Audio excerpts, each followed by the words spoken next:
Hey, I'm Aaron Maurer. I'm a senior engineer manager at Slack, and I take my coffee no cream but brown sugar. Hey, I'm Katrina. I'm a machine learning engineer in Slack. So I don't drink coffee, but I drink tea. I have like the soothing tea beside me at the moment. Yeah. Welcome back to another MLOps community podcast. You are here with none other than your host, Dimitri Os. And today I am joined by an incredible special guest, Jake. What's up, dude? Hey, glad to be back on the podcast. So, as you know, I cannot think of the two words recommender and system together without thinking about you. Why is that, man? Why can I not get that association out of my head? For everyone who doesn't know, I'm a tech lead at Tecton, a feature platform company now. But prior to that, I was at YouTube for 6 years, and at YouTube I worked on video recommendations. Particularly, I focus on like long-term satisfaction metrics, and to this day, I end up talking through my current company to a lot of smaller companies doing recommendation systems, and I've become one of Dimitrios's go-to guys on on recommendation systems, and occasionally co-hosting a recommendation systems focused podcast. Except our YouTube videos still don't get more than 20 views, so I don't know what the hell is going on there. The recommendation system on that platform's broken, man. It's because you stopped working there. It may be working as intended. I don't know, Dimitri. Got to work on your thumbnail quality. Maybe it's us that's broken. Shit, don't tell me that. So we got another tangentially Rexist conversation, and Jake did what he does best, and he dove into all the nitty-gritty details, which I'm sure everyone out there loves, as they have told me before in the past. Jake, I imagine they've reached out to you too. Now, what were some of your key takeaways here from this conversation, man? The B2B considerations on data privacy and feature engineering for Slack were really, really interesting. And I loved it seemed very thoughtful about how the team seemed very thoughtful about how they build their existing infrastructure in a way that will meet all of their needs and scale out. It seemed like they had a good balance of like shipping for all of their use cases and not overbuilding. And then I think my favorite one, another favorite aspect was they think if you're selling to internal customers, you need to think about how to sell to product managers. So how do you prove value and quick value to product managers? It felt like, they felt like they were selling a product. That's so good. I mean, you said it perfectly, where it's just like, how can we make this API, like how can we hit the nail on the head with the API to give it just what it needs to do and make it very clear to these product managers what you're trying to do and how they can get value out of it, so then they can adopt it real quick and start using it, put it to use, get that value, and then start adding more of that land and expand deal for everyone that has been on the sales side of things. So I really enjoyed that. I also enjoyed knowing that they both came from data science, but now the way that Slack structures their teams is that ML engineers are everything. So they're a little bit of data engineers, they're a little bit of data scientists, they're a little bit of machine learning engineers, what we would typically have fall under machine learning engineers. So you can be expected to do anything from the data engineering side of things to the model building to the actual deployment if you are an ML engineer at Slack, which I thought was fascinating, because coming from a data scientist to like having to know all of that it's not the easiest of feats. Yeah, and I think Aaron's perspective as an engineering manager was interesting. Like, he focused on, because you can teach software engineers and say, hey, we can grow you into a ML direction, and you could take data scientists and we can grow you into a software engineering direction. He said, it's really easy to hire for his team, and he's able to bring in really good talent. So I thought that was a great perspective. I think that might be a really effective way to structure ML teams at companies. If you can staff a full ML engineering team. There you go. Jake, I can't thank you enough for coming on. And I also want to just mention something. You can't see it really, but what do I got? I'm wearing my Tecton sweater here. I got some Tecton swag for my conference. I did it just for you, man. I'm just showing it. People that are listening, you can't see this right now, but I am just slightly just a little bit of swag. moving my vest over so you can see right over my heart. There's a Tekton sign, and we want to give them a huge thanks for sponsoring this episode and sponsoring the community. Tekton has been an amazing sponsor for the 3 years we've been around. So without further ado, let's just get into this conversation, man.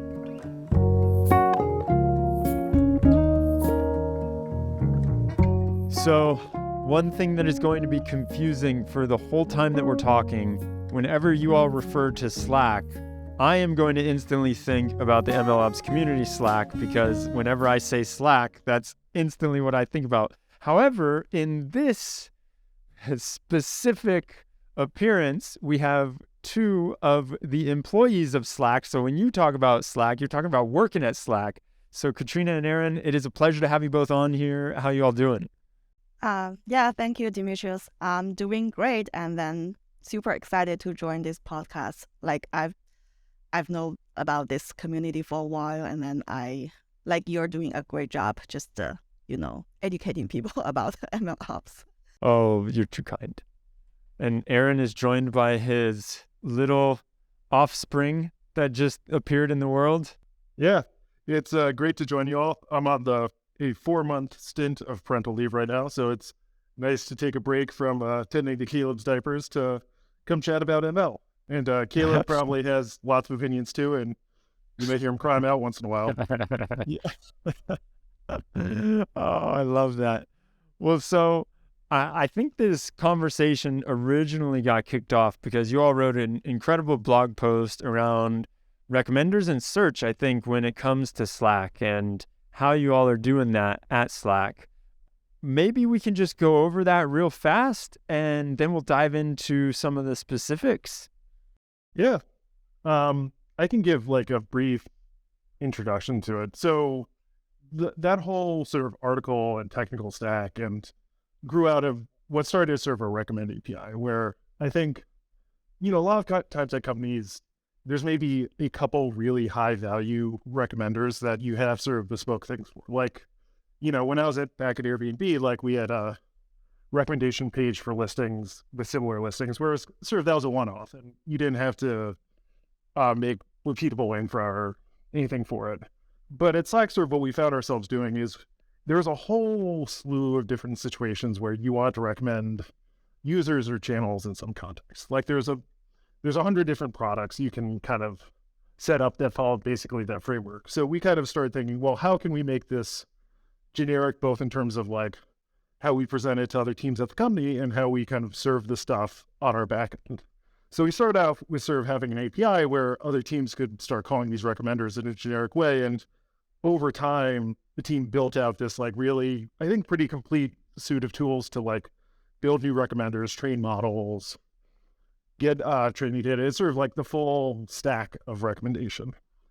And that blog post sort of describes all the pieces and how they got built. Yeah, so as I was reading the blog post, that immediately jumped out to me, that you all didn't have one tentpole. Most companies have a tentpole machine learning use case and Rexus use case that they build around, and smaller teams kind of come and leverage that infrastructure. Did Slack have anything like that before, or is the having many different smaller Rex use cases seems to kind of beg for an infra first solution? Yeah, so I mean, I think in terms of history, our tentpole was probably search. Like that's where we've invested the most historically around ML at Slack. And I mean, that's probably true of most places, but there's things we reuse from search for this recommend API. Like, there's a bunch of data features we use in our models that are shared. But really, it was kind of like the needs of recommendation actually dictated a somewhat different approach. So I would say it wasn't really an outgrowth of search in that way. Yeah, and search and recommendations often over. So my background is from YouTube, and I worked at YouTube recommendations. We shared a lot of components with search, but it is fundamentally a different problem. And so typically require fairly different stacks. Yeah, I kind of think about them as the basic level of like, you build them the same way. You have a retrieval phase, you have a re-ranking phase, you have some role-based phase at the end. But, for retrieval, you usually start with Solr for something like search or Elasticsearch. And for recommendation, it's usually some other data source. Like we use, and in fact, we had sort of set up so you could use a bunch of different sources for where you source your base recommendations from.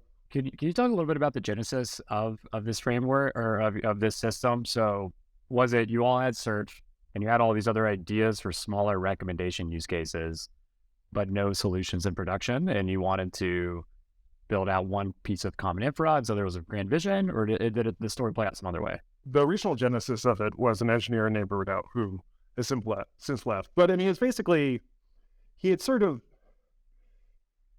solved the same problem basically the same way a couple times. He's like, we should really make this generic. And that was kind of when he set up this original API. So the API itself, like it's basically you have a query, which is some context of users and channels, and it spits out some users and channels. And behind that was like very, very sort of simple tools, kind of recombinations of some things we had done before. But that was sort of the basic version of it.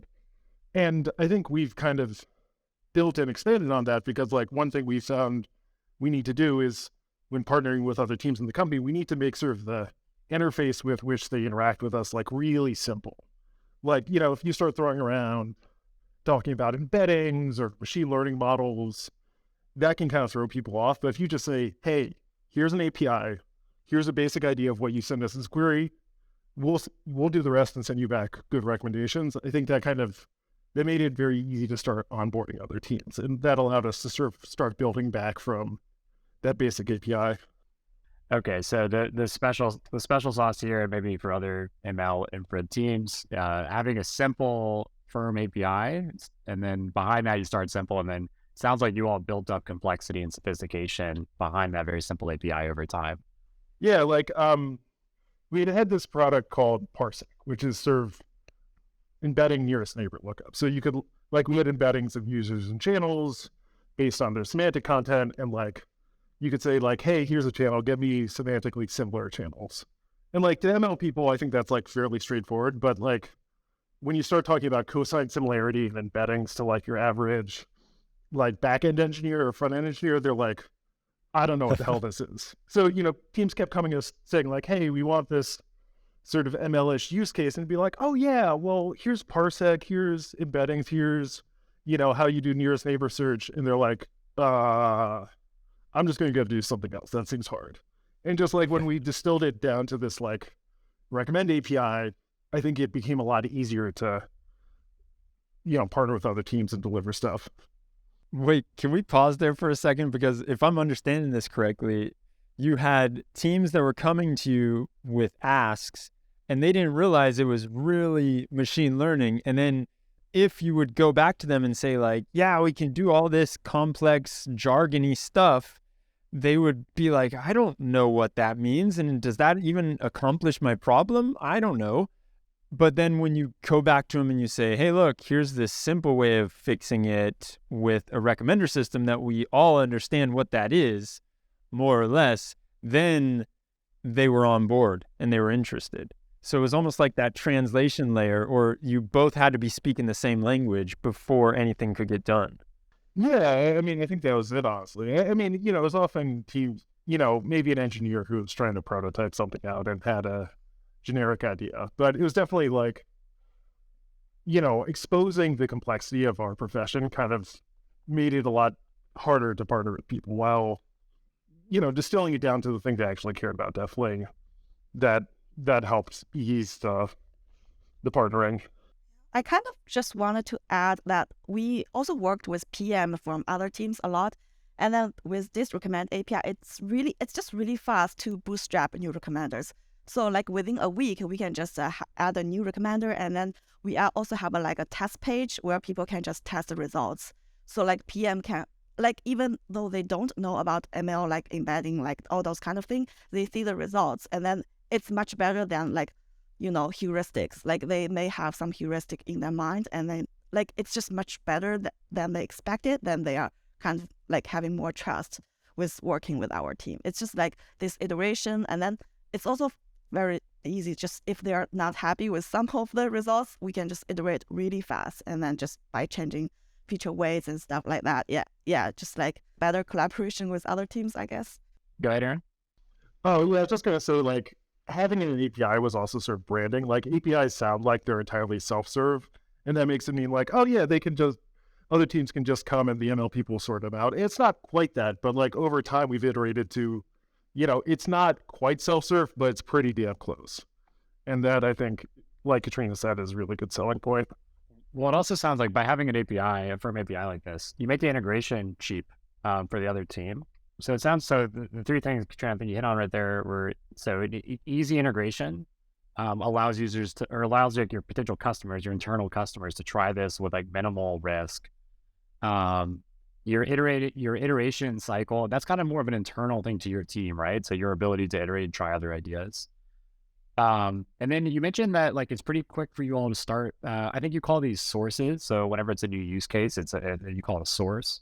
Can you go into like how long does it take for Slack to like come up with a new source? Like if a new team comes to you, how long does it take you to get them going? Yeah, I can like talk a bit more about this. So usually like Slack, because if you think about the recommendation use cases in Slack, like there are different entities, but the most common ones is really like channels and then users, right? These are the two most common entities we will recommend. And then we have a bunch of features. Like Aaron actually built out this Signal service that we can use. So we have all the features about users and channels.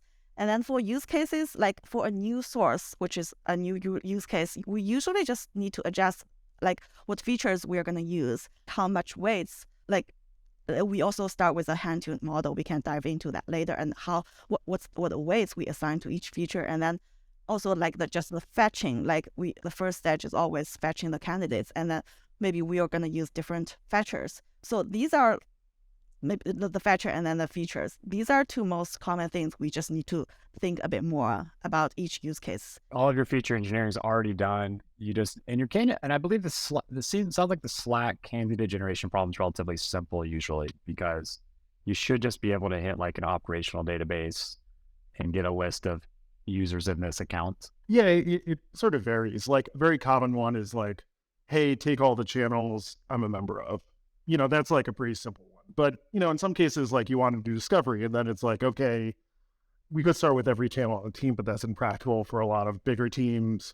So that's like when we go back to an embedding store to get nearest neighbors, So I think we have a bunch of plug and play ones available, and there's a lot of very standard ones where you reuse, but it's not like we do exactly the same one every time. So on the feature engineering, like how many features are you? So you get a lot of reuse between all your use cases, right? I guess if a person or a channel feature is useful for one model, it's probably useful for the next. How many? Do you know roughly like your main models, your main CTR models and things for some of these services? Like how many user and channel features do you all have available and are using for ranking?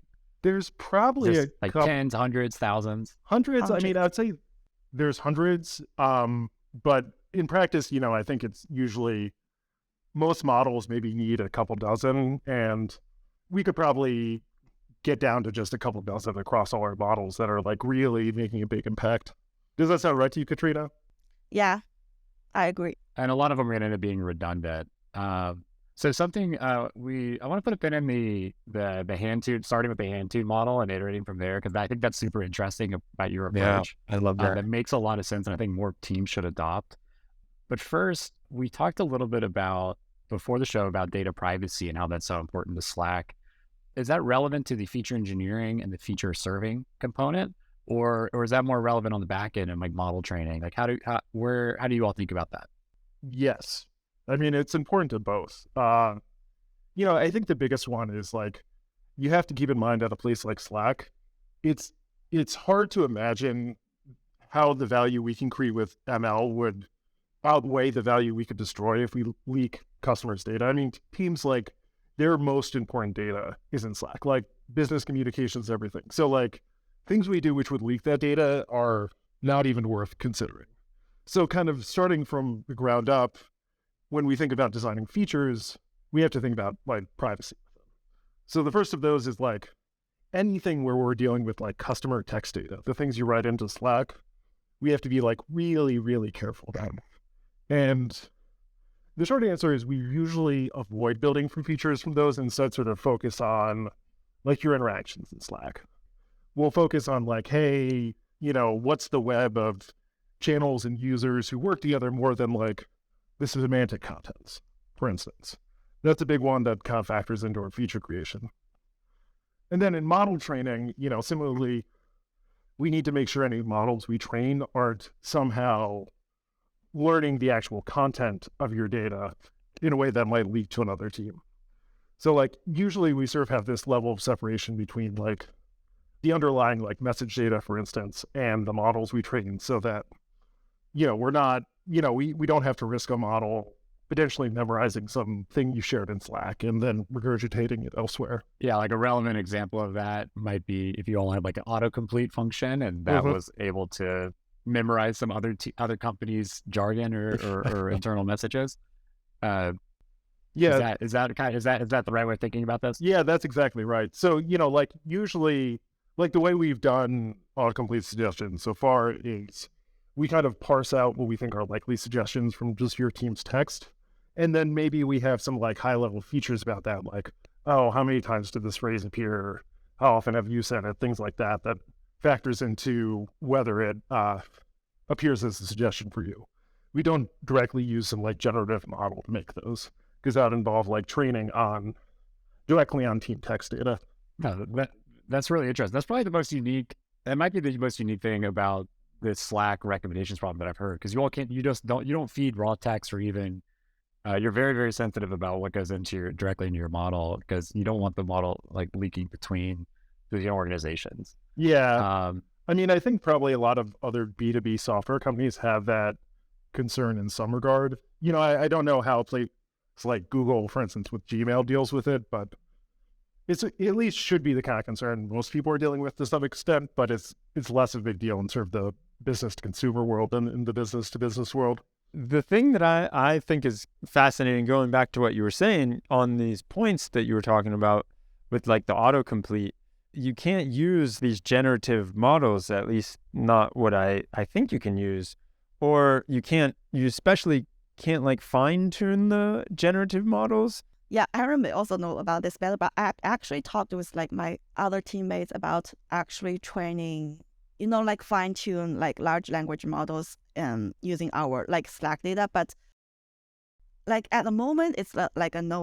Like we can like probably like in the future, we can just use it, right? Like use those models, like even just use it, but still no to like actually fine tune those models in Slack. Yeah. I think we should put a pin in that, because I think it is really interesting and probably applicable and probably under talked about in a lot of space. I think people, whenever they think recommendations, they like to focus research. They like to focus on like the Twitters or the Facebooks and how they do it. But the B2B spaces does have very, very different constraints. In fact, I've talked with some people in the medical community about that are doing recommendations is a funny word to use for it, but it does boil down to a similar problem of recommendations, and like the constraints that they have over data privacy are crazy. So feature engineering in the world of data privacy and regulation can look really different. The other topic I want to talk about is the cold start problem and how Slack gets around that. So Katrina, my understanding is that you all do log and wait feature engineering.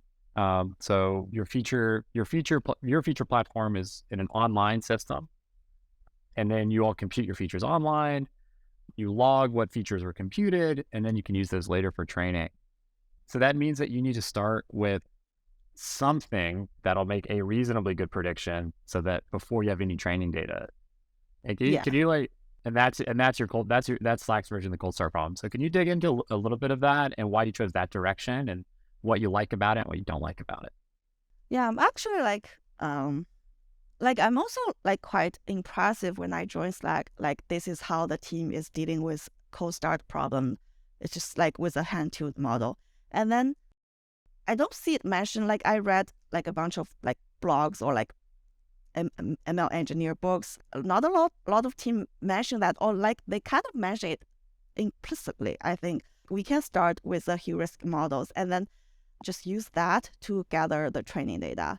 I just never thought of this before I joined Slack. And then after I joined Slack and see how people actually, like how the team is actually doing this, it's actually pretty impressive. But when you think about it, it's pretty also like pretty intuitive, right? We can always start with a hand-tuned model, and then one is that we can gather training data. The other is that like people are just like when we explain the model, like the hand-tuned model to PMs, they are like, how often, for example, we are recommending users, like the one feature is always like how often the user interact with each other, and then we explain like this to PM, and then this feature is important, so we assign a larger number, like a bigger weight to this feature.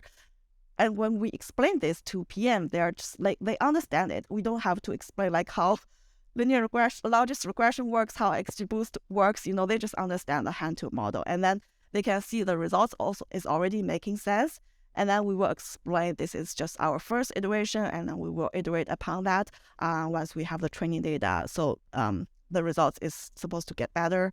Yeah. So mainly, I think 2 points. Like one is just we get training data. The other just like it's easy to explain to PMs with this approach. So Jake, you mentioned that this is underrated, and I want to hear your hot take on that. Why people should be doing this more? Well, so in this approach, you start with the hand-tuned model is nice because it also it gives your PMs confidence in the initial version, and then it gives you a reasonable benchmark to beat. What I saw from the Slack stats was that actually the ML models did come in and wipe the floor with a lot of these hand-tuned models, and that gives you a lot of confidence that it's not you don't know what this model's doing. It's better than this hand-tuned thing that is very understandable. And then the other thing, so for the record, YouTube does this. So I think in industry, this broad approach is known as log and wait in terms of feature engineering. So you are doing all the feature engineering online. You're logging the features that are computed, and then you have to wait a week or two, depends on how much training data you need. For a very large company like Slack, that in a recommendations case that gets a ton of examples, this is like really feasible. And it can be great because it allows you to just focus on the online problem. And you never have to worry about problems like feature training, serving skew, how to construct backfill queries, et cetera. Like none of that, you sidestep all of those problems. So I think for a lot of recommendations teams that have relatively short windows for training data collection, like they only need 2 weeks or less of like training to collect training data, this is a really good approach. Yeah, totally agree. I'm a huge fan of it. It's like you can get into like feature engineering hell if you try to like reproduce features you calculate online, offline ahead of time. It's like, I mean, there's probably times where it's really worth the time to go do that, but in most cases, it just saves you so much time to just log it and work off that. It kind of also like, yeah, like Jake, you point out like that like the hand-tuned model gave us a nice benchmark. Exactly, like it gives me confidence about machine learning because like people are talking about it as a black box, but like seeing like we run experiments when we switch from hand-tuned to like other like ML-based models, we always get a like more than 10% improvement when we switch into largest regression. Like it just gives me confidence that ML is working. Yay! Like so. Do you all keep around the hand-tuned model as like as a baseline for like as a kind of longitudinal metrics? We keep it around, not so much to do like, some holdout group that keeps getting it, but like if nothing else, it's a great way of like, if our service fails, we can just fall back to this hand-tuned model, which takes, no special ML effort to serve. And so that's a way where we could fail over very cleanly and not like have total degradation of the experience. Okay, cool. Anything interesting, Katrina, Aaron, about that we want to like kind of touch on in this, in like kind of the cold start space and what it takes y'all to get up and running? The thing I like about hand-tuned models, besides the things we've mentioned already, is I think there's a lot of PMs who can be a little put off by like making the switch from like some heuristic they designed to like a machine learning system. Like it feels like this big jump where they're giving up a ton of control. And I mean, I think the way to think about it is it's all a spectrum of like complexity.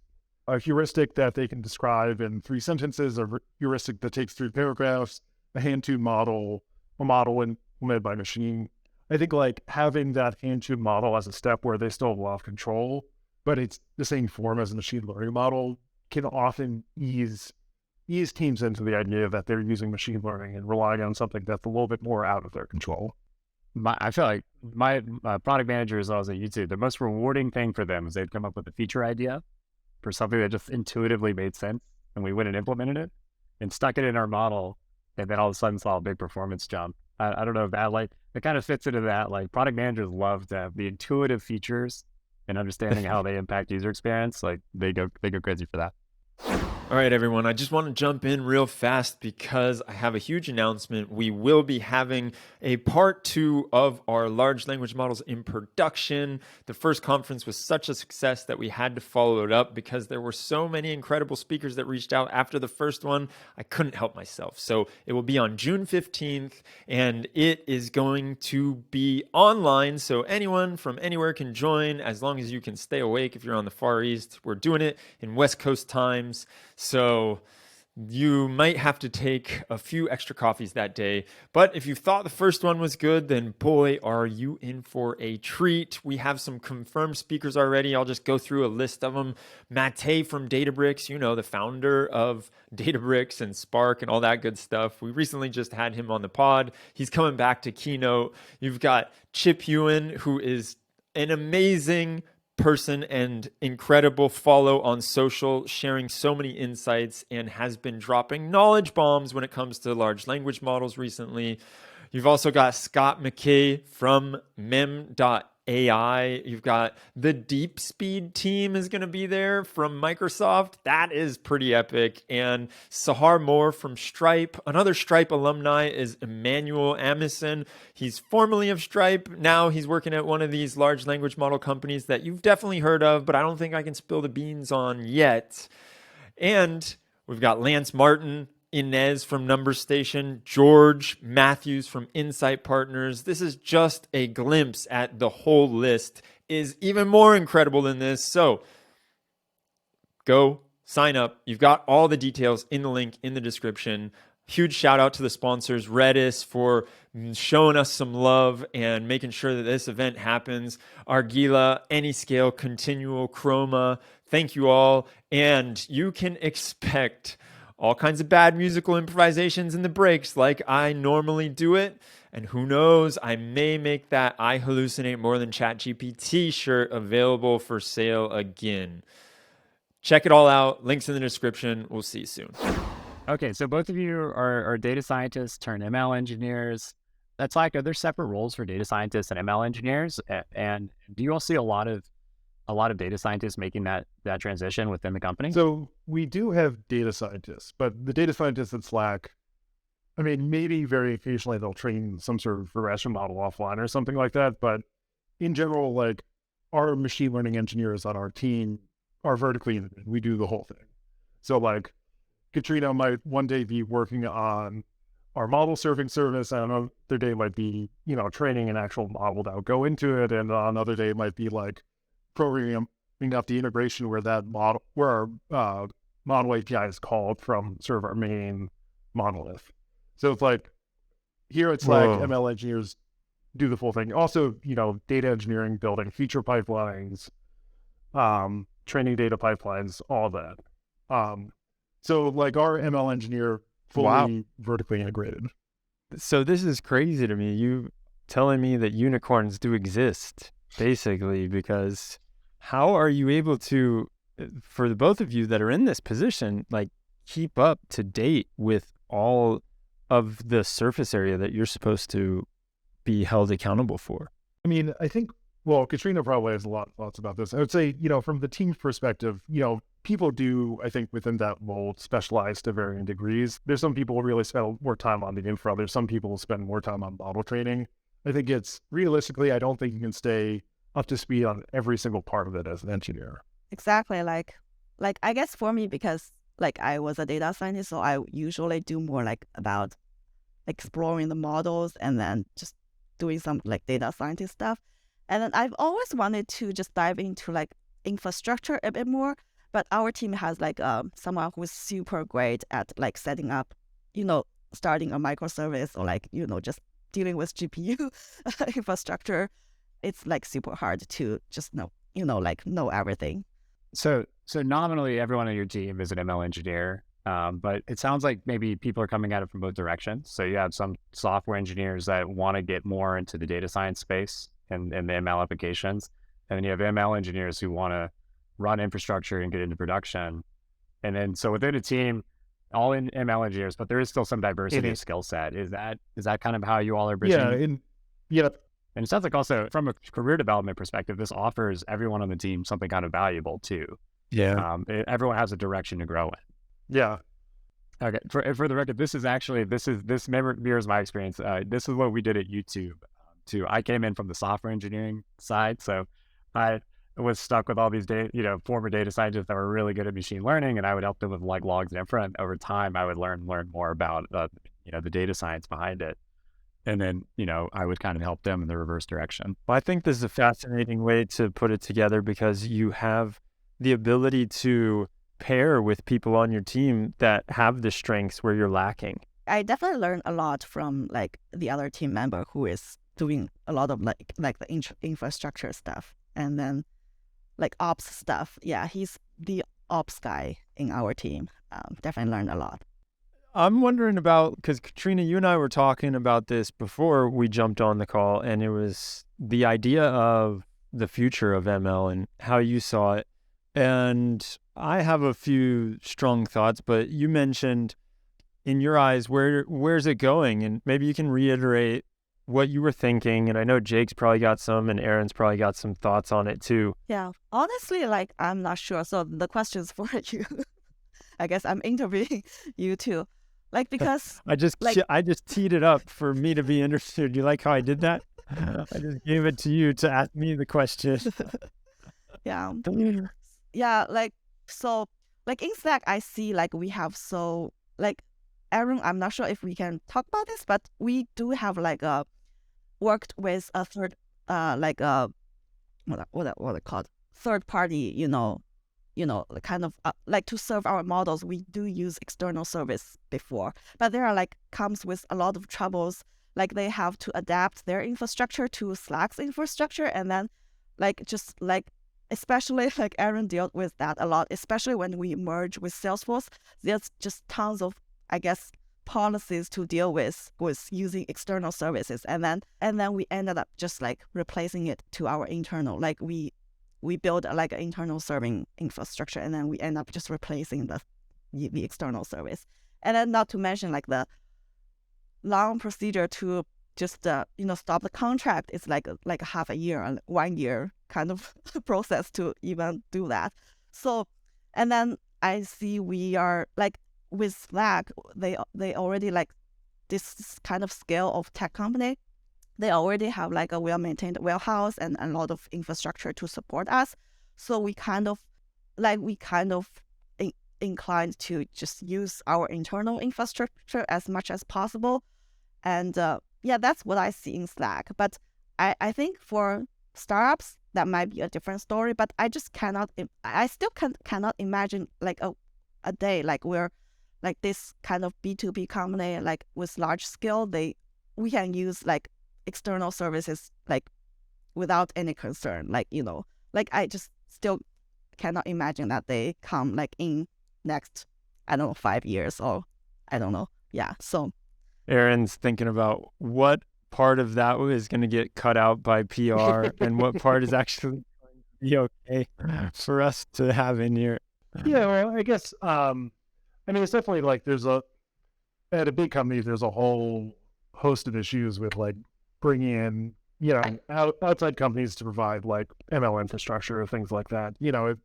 It's kind of like the question I'm always asking is like, is it more work to integrate with someone or is it more work to build it ourselves?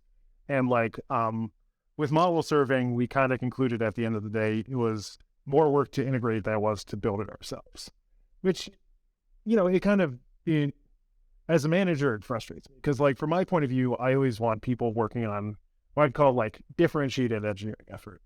I don't want to like generically, if there's like a generic way to serve like or solve ML ops that's just available and works for everyone, that's not what I want engineers working on. I want them to work on something that's special and unique to Slack in its context. And it turns out getting the infra to work is still special and unique to Slack to the point where that's worth us doing.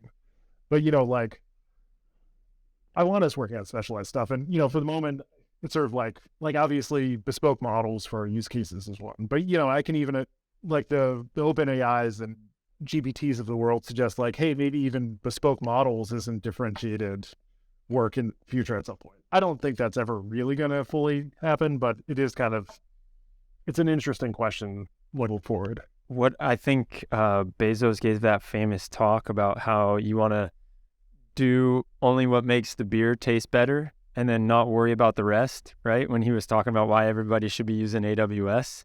And so the thing that I think about in this question is like, if you're at a certain maturity level, like Slack is at, I see that at this point in time, it feels like it is a big question mark. But then if you're at a smaller scale and you want to go from like that 0 to 1, I definitely think there is some huge plus to being able to just grab the tools off the shelf and run as fast as you can with it. And maybe that's using a full platform, or maybe that's using just the best of breed and then incorporating in some open source stuff.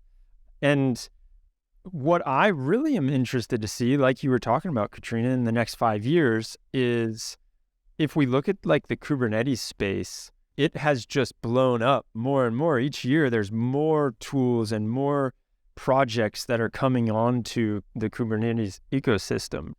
I think what we're seeing right now, or at least from what I can gather from the smart people that I've talked to, none of my own abilities, is just that we're really still very much at this maturity level to where people aren't comfortable with the fully outsourced version, or the data still has, like we talked about earlier, there's still a lot of big question marks around data and security. And if we're going to be passing this data off to a third party, then how much of a headache is that to onboard that supplier or tooling company? And is it worth it for me to do that?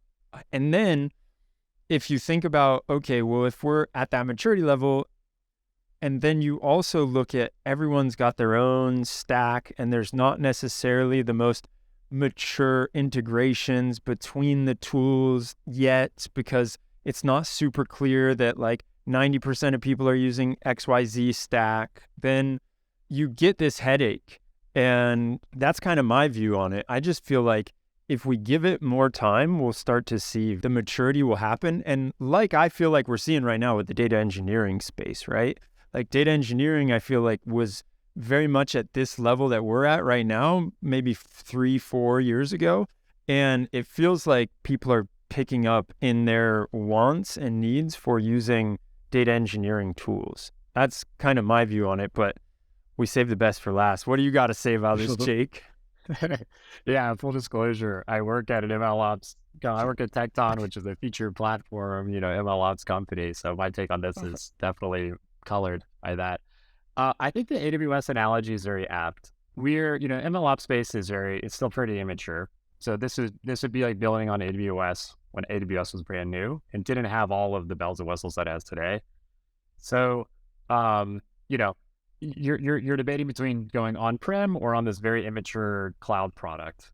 And it probably still, to do all the things you want to do if you're a sophisticated company, probably still makes sense to build on-prem, right? To do it yourself.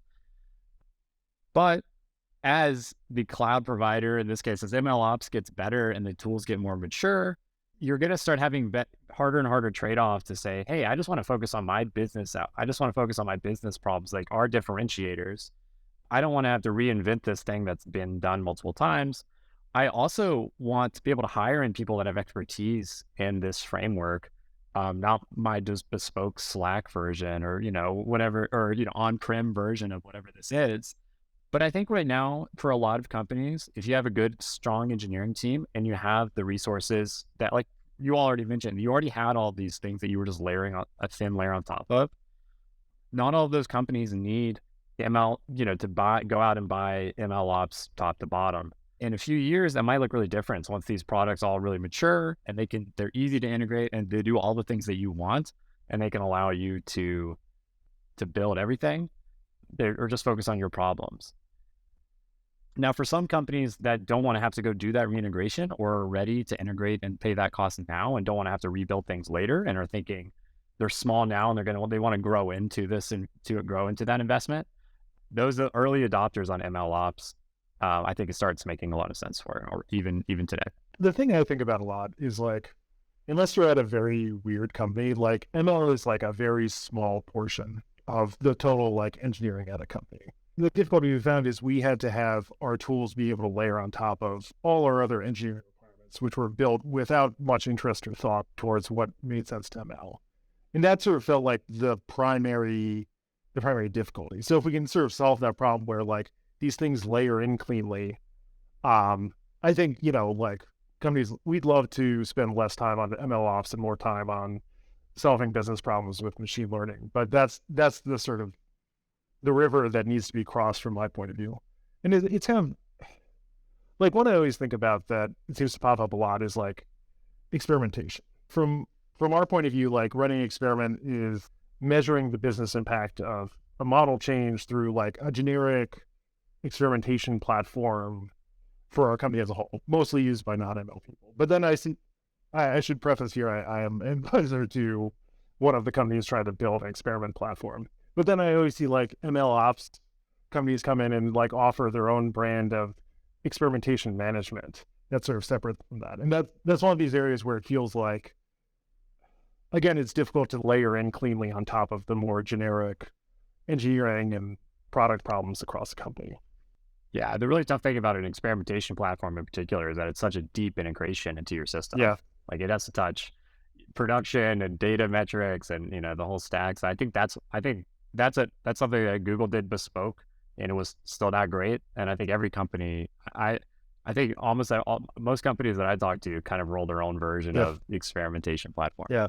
So the company I'm advising, Eppo, I've actually been kind of impressed with how well they've been able to manage that integration. So I think that gives me some hope for like the ML ops space too. But it's a ton of touch points and it's a ton of places where you need to integrate deeply, and it's not an easy problem. And maybe to tie it back to the beginning of the talk, look, you talked about how your internal service, a strong, simple API that people just get the right thing from. I think a lot of ML ops integrations will boil down to people that can figure out where those API boundaries are and how to make a strong, simple, easy to integrate with API that you can have an excellent ML engineering team behind that actually like levels things up. And that'll look different depending on what part of the stack you're in, but I think that's kind of the key secret sauce. I think there's a lot of hype around generative AI and like, I don't think it's going to totally replace like some of the more bespoke feature-based things. But I think that's like fundamentally what OpenAI got right. It's like, here's this API where you just send you send us text and we send you back text, and you can put the complexity in text and we'll deal with it. And that's like almost more than just how cool the models are, just that they've distilled it down to that is like really, really appealing. Dude, so good. Well, I'm going to wrap it up here. Aaron, last question for you, because I tried to ask Katrina while you were putting the little one to bed. Can my boss see my direct messages on Slack? Demetrius, what are you sending your DMs on Slack? No, your boss cannot see your DMs. I mean, in general, like, privacy is a big deal for us. Like, it's not only like, need to make sure like our models are not somehow leaking. Obviously we don't want to build features where just people can view other people's private messages. We want to make sure our models, even within a team, aren't leaking that data. And we don't even want to we want to design our features where we don't even hint at the existence of a DM between you and another person through a model. Like we actually, we were testing out something internally and we scrapped it because we realized like, it could indicate that like two people were messaging each other without getting directly at the content. And we said like that was a privacy no-no. So we're very, very serious about like sort of the privacy bounds of the product of Slack, both as a company as a whole and then kind of respecting those as we build machine learning stuff. Like in practice, the usual way we deal with it is we build a lot of features exclusively from public channel messages or public channel interactions to make sure we're not leaking that stuff. So good. So keep us posted when Slack comes out with the community edition. Everybody is waiting for that, I am sure. And this has been an awesome conversation. Thank you both for coming on here and talking to us about everything behind the scenes of the tool that I spend way too much of my life on. Well, it's great talking to y'all. It was great talking with y'all.